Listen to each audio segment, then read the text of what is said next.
ایک مرتبہ نبی اور علیہ نبی پر درود پاک کا نذرانہ پڑھیں، پیش کریں۔ اللہم صلی علی سیدنا مولانا محمد وعلی آل سیدنا مولانا محمد کما تحب و ترضی بأن صلی علیہ صلاۃ و سلام علیک یا رسول اللہ صلی اللہ تعالی علیہ وسلم۔ اعوذ باللہ من الشیطان الرجیم۔ وَإِذْ قُلْتُمْ يَا مُوسَىٰ لَن نَّصْبِرَ عَلَىٰ طَعَامٍ وَاحِدٍ فَادْعُ لَنَا رَبَّكَ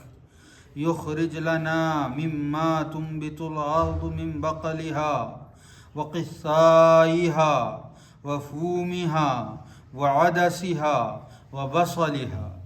قال تستبدلون الذي هو أدنى بالذي هو خير اهبطوا مصرا فإن لكم ما سألتم وضربت عليهم الذلة والمسكنة وباءوا بغضب من الله ذلك بأنهم كانوا يكفرون بآيات الله ويقتلون النبيين بغير الحق ذلك بما عصوا وكانوا يعتدون۔ ترجمہ معارف القرآن۔ اور جب عرض کیا تھا تم نے کہ اے موسیٰ ہرگز نہ صبر کریں گے ہم ایک غذا پر، تو پکاریے ہمارے لیے اپنے پروردگار کو کہ نکالے ہمارے لیے جو اگایا کرتی ہے زمین، ساگ اور ککڑی اور گیہوں اور مسور اور پیاز۔ انہوں نے کہا کہ کیا بدل کر لینا چاہتے ہو اس کو جو کمتر ہے اس سے جو بہتر ہے؟ اترو مصر کسی شہر میں، تو بے شک تمہارے لیے ہے جو کچھ تم نے مانگا۔ اور چھاپ دی گئی ان پر رسوائی اور غربت، اور لوٹے وہ غضب الہی میں، یہ اس لیے کہ بلا شبہ وہ انکار کرتے رہتے تھے اللہ کی آیتوں کا اور قتل کرتے انبیاء کو ناحق۔ یہ غضب اس لیے کہ گناہ کیا انہوں نے اور حد سے بڑھ جاتے تھے۔ تفسیر۔ اور تم کو یاد کرنا چاہیے جب عرض کیا تھا اس عیش و عشرت کے خلاف تم لوگوں کے مورثوں نے، اور کہا تھا کہ اے موسیٰ نہ تو کلیم اللہ نہ تو رسول اللہ، بلکہ جیسے ایک دوسرے کا نام لے کر پکارتے ہیں اسی بدتمیزی اور بے تعظیمی کے ساتھ پکارا، اور کہا کہ ہرگز نہ صبر کریں گے ہم ایک قسم کی غذا پر کہ بس اسی پر ہمیشہ اکتفا کریں، تو دعا کیجئے اور پکاریے ہمارے فائدے کے لیے اللہ تعالیٰ اپنے پروردگار کو کہ پیدا فرمایا کرے اور نکالے ہمارے لیے وہ کھانے کی چیزیں جو آسمان سے نہیں گرتی ہیں بلکہ اسے اگایا کرتی ہے زمین، وہ کہ پیداوار ہو جیسے ساگ، پات اور ککڑی، کھیرا اور گیہوں، جو اور مسور، ماش اور پیاز، لہسن وغیرہ۔ حضرت موسیٰ کو تمہاری جدت پسندی کیسے پسند آتی؟ انہوں نے تمہاری اصلاح کے لیے کہا کہ ذرا سوچو تو کہ کیا مانگ رہے ہو؟ کیا بدل کر لینا چاہتے ہو اس زمین کی پر مشقت پیداوار کو جو پسینہ بہا کر، بوٹی گلا کر، دھوپ سہ کر، بھوکے رہ کر پیدا کی جاتی ہے، اور کمتر ہے اس مفت آسمانی نعمت سے جو بالکل بے مشقت ہے اور بہتر بھی ہے؟ تم لوگوں کا دماغ ایسا ہی ٹل گیا ہے تو جاؤ اترو ہمارے مصر میں، غرض کسی شہر میں، تو ہل بیل سے لگو، کھیت جوتو، بے شک وہاں محنت و مشقت کرنے پر تمہارے لیے وہ ترکاری اناج پیدا ہونے والی ہے جو کچھ زمین کی پیداوار مجھ سے تم نے مانگا ہے۔ ایسے بدبخت بدتمیز آسمانی برکتوں سے گھبرا اٹھنے والی قوم یہود کو سخت سزا دی گئی اور چھاپ دی گئی ان یہودیوں پر دنیا میں رسوائی، عالم کی نظر میں ذلیل رہیں اور جو کام کریں اس میں رسوا ہوں، بے کسی سہارے کے کہیں پناہ نہ پائیں، اور غربت کے فتنوں پر کمائی اڑا دیں اور چین کی روٹی نہ کھا سکیں، اور اتنا ہی نہیں بلکہ اپنے برے کرتوت سے لوٹے وہ یہودی غضب الہی میں، ان پر اللہ تعالیٰ کی پھٹکار ہے۔ یہ سزا ان کو اس لیے دی گئی کہ بلا شبہ وہ ہمیشہ سے انکار کرتے رہتے تھے اور اب بھی انکار کرتے رہتے ہیں اللہ کی آیتوں کا۔ حضرت موسیٰ سے لے کر پیغمبر اسلام تک اور توریت سے لے کر قرآن پاک تک کسی کو بھی نہ مانا اور نہ مانتے ہیں، اور کیسے ظالم و مجرم ہیں کہ ماں و شما کا کیا ذکر ہے، یہ لوگ قتل کرتے رہتے تھے انبیاء کو، مثلا حضرت یحییٰ، حضرت زکریا، حضرت شعیب وغیرہ کو۔ حد ہو گئی کہ ایک دن میں 70 انبیاء کو شہید کر ڈالا، ناحق، جو کسی طرح حق ہو ہی نہیں سکتا اور جس کے حق کو جواز کے لیے کوئی راہ نہیں نکل سکتی۔ یہ اللہ کا غضب اس لیے ہے کہ اللہ و انبیاء کا گناہ کیا تھا، انہوں نے اللہ کے حکم کو ٹالتے تھے اور انبیاء کو اپنے جیسا بشر قرار دے کر پکارتے، ان کے قتل کو عوام کے قتل کے برابر جانتے، ان کی نبوت کی برتری معمولی چیز سمجھتے اور ہر بات میں حد سے بڑھ جاتے تھے۔ یہودیوں کی شرارتوں اور کافرانہ خباثتوں کا جو کچھ تذکرہ ہو چکا ہے یا قرآن میں آئندہ ہو، اس کو سن کر کافروں کا کوئی طبقہ یہ نہ سمجھ لے کہ اب ان کے لیے رحمت خداوندی سے مایوس ہو جانے کے سوا کوئی راہ نجات باقی نہ رہی۔ یہ تذکرے صرف اس لیے ہیں کہ اس قسم کی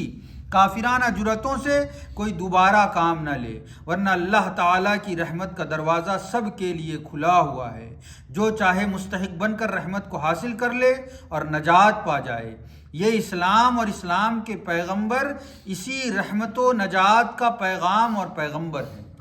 صدق اللہ مولانا عظیم۔ اللہ رب العزت نے اس سے پہلے کی آیت کریمہ میں بتایا کہ اللہ رب العزت نے کس طرح اپنے انعام و اکرام سے نوازا اور اس کے باوجود یہ یہودی اس کی نافرمانی کرتے رہے، اور یہ میں نے کل بتایا کہ یہ سارا کچھ اللہ رب العزت جو بیان فرما رہا ہے وہ صرف اور صرف اسی بنیاد پر کہ انہوں نے توریت کا حوالہ دے کر توریت میں جو علم اللہ رب العزت نے نازل کیا تھا اس علم کو حاصل کر کے آخری نبی کا انتظار کرتے رہے، اور جیسے ہی آخری نبی تشریف لائے یعنی محمد مصطفیٰ صلی اللہ تعالیٰ علیہ وسلم جیسے ہی تشریف لائے تو آپ صلی اللہ تعالیٰ علیہ وسلم کی آمد کے بعد آپ پر ایمان لانے سے ان لوگوں نے انکار کر دیا۔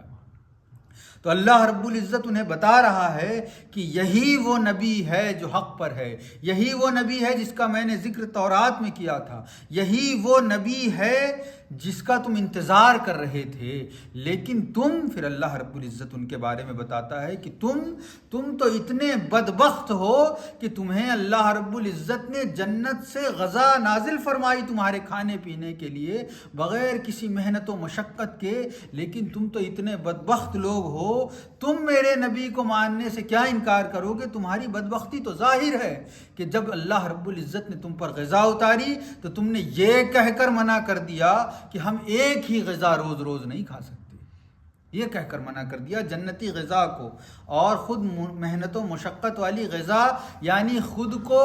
انعام و اکرام سے اذلال کی طرف لے گئے، ذلت کی طرف لے گئے، عزت سے خود کو ذلت کی طرف لے گئے، اور حضرت موسیٰ علیہ السلام سے بدتمیزی کی، اور حضرت موسیٰ سے کہا، اس طرح کہا جیسے تمہارا ایک دوسرے کو پکارتا ہے، اے موسیٰ اپنے رب سے دعا کرو کہ ہم یہ ایک کھانا نہیں کھا سکتے، جیسا کہ آج کچھ لوگ یہودیوں کی روش پر چل کر نبی کریم علیہ الصلاۃ والتسلیم کی ذات پروقار میں بدخواہی کرتے ہیں، آپ صلی اللہ تعالیٰ علیہ وسلم کی شان میں گستاخیاں کرتے ہیں، اور آپ صلی اللہ تعالیٰ علیہ وسلم کو اپنے جیسا بشر کہتے ہیں۔ تو یہ کوئی نیا عقیدہ نہیں ہے، بلکہ یہ ان بدتمیز ذلیل یہودیوں کا عقیدہ ہے جن لوگوں نے حضرت موسیٰ کو اس طرح سمجھا، حضرت موسیٰ کے علاوہ اور انبیاء کرام کو اس طرح جانا، اور انہیں اپنی ضد کی وجہ سے انہیں قتل کر ڈالا، یہاں تک کہ اللہ رب العزت فرماتا ہے، تفسیر میں موجود ہے کہ ایک دن میں یہ یہودی 70 انبیاء کو قتل کر دیا کرتے تھے، یہ بدبخت قوم۔ تو اللہ رب العزت نے ابھی تک ان کی بدبختی کو جس طرح اس آیت کریمہ میں ظاہر فرمایا ہے اس سے پہلے نہیں ظاہر فرمایا۔ کیوں؟ کیونکہ ایک ذکر فرمایا پھر ان کی ہدایت کا ذکر کیا تاکہ اپنے نبی کریم علیہ الصلوۃ والتسلیم پر ایمان لے آئیں۔ پھر ایک ان کی گستاخی ذکر کی، پھر ان کی توبہ ذکر کی، پھر گستاخی ذکر کی، پھر توبہ، اس طرح سلسلہ وار اللہ رب العزت نے ذکر کیا۔ لیکن جب اتنی ساری نشانیوں کے نازل کر دینے کے بعد بھی جو باتیں توریت میں، جن لوگوں نے توریت پڑھی تھی صرف وہی جانتے تھے، ان کے علاوہ کوئی نہیں جانتا تھا، اور سارا زمانہ گواہ تھا کہ نبی کریم علیہ الصلاۃ والتسلیم نے کبھی کچھ